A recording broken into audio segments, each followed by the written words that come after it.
We have a deal when all issues are resolved. À l'étranger, après plus d'une décennie de tensions et de négociations, les espoirs de résoudre la crise du nucléaire iranien se concentrent à Lausanne, en Suisse. Les pourparlers entre l'Iran et les 5 membres du Conseil permanent de sécurité, plus l'Allemagne, semblent avoir progressé ce soir. L'objectif, c'est de réduire les capacités nucléaires de l'Iran pour l'empêcher de fabriquer une bombe atomique. Et en échange, la communauté internationale doit lever les sanctions qui étouffent l'économie iranienne. Les discussions tournent autour de 3 grands points. La durée de l'accord, d'abord. Les États-Unis se contenteraient par exemple de 10 ans. Le calendrier de levée des sanctions. Téhéran exige la levée immédiate, mais les Occidentaux sont méfiants. Et puis il y a le contrôle, la vérification des installations nucléaires iraniennes par les inspecteurs de l'Agence internationale de l'énergie atomique. J'en parle avec notre correspondant à Washington, Christian. Il n'y aura pas d'entente ce soir, la date butoir est passée, mais on continue de discuter. Tout de même, il y a eu du mouvement. Beaucoup de mouvements en Suisse, Céline. Le ministre russe des Affaires étrangères, Sergueï Lavrov, qui mentionne que les pays occidentaux et l'Iran en seraient venus à une entente de principe. Le ministre iranien des Affaires étrangères, M. Zarif, qui mentionne qu'on serait prêt même à commencer à rédiger cette entente de principe dès demain.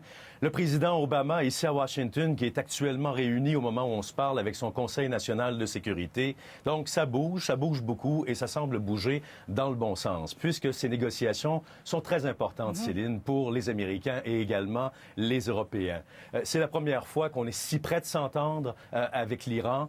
On veut garder l'Iran à l'œil parce qu'on ne croit pas le régime de Téhéran lorsqu'on mentionne là-bas que le programme de développement nucléaire est seulement civil et non militaire. Des négociations, des pourparlers qui sont cruciales pour les Iraniens également, parce qu'on sait que les sanctions internationales étranglent leur économie depuis plusieurs années, et ça empêche des milliards de dollars de rentrer dans le pays. Donc, Téhéran exige la levée des sanctions en échange d'inspections beaucoup plus rigoureuses, beaucoup plus fréquentes. Est-ce qu'on va donner accès aux inspecteurs de l'ONU? C'est là que tout se joue, Céline.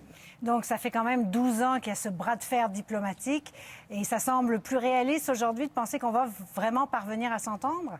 Bien, écoutez, il ne faut pas être naïf non plus. On parle d'une entente de principe. Il n'y a personne de sérieux ce soir qui ne s'attend à ce que l'entente soit totale et définitive. Mais comme vous le voyez, on se parle encore et ça, c'est très bon signe. Pourquoi est-ce qu'il n'y aura pas d'entente définitive? Parce que ces choses-là sont très compliquées. Il y a encore beaucoup de méfiance également de part et d'autre. Mais on parle d'une entente davantage définitive pour la fin du mois de juin. Oui, il faut dire que s'il n'y avait pas d'accord, les conséquences pourraient être très graves. Bien, écoutez, pour le président Obama qui a mis tout son poids dans la balance, tout son poids dans ces négociations, il risque de perdre la face, quoiqu'il ne veut pas accepter n'importe quoi.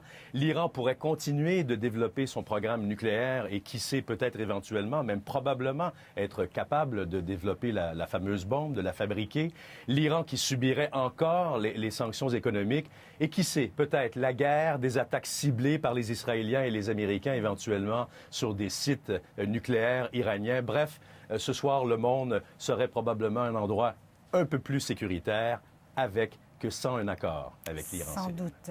Alors, on en saura certainement un peu plus au cours des prochaines heures. Merci beaucoup, Christian. Au revoir, bonne soirée.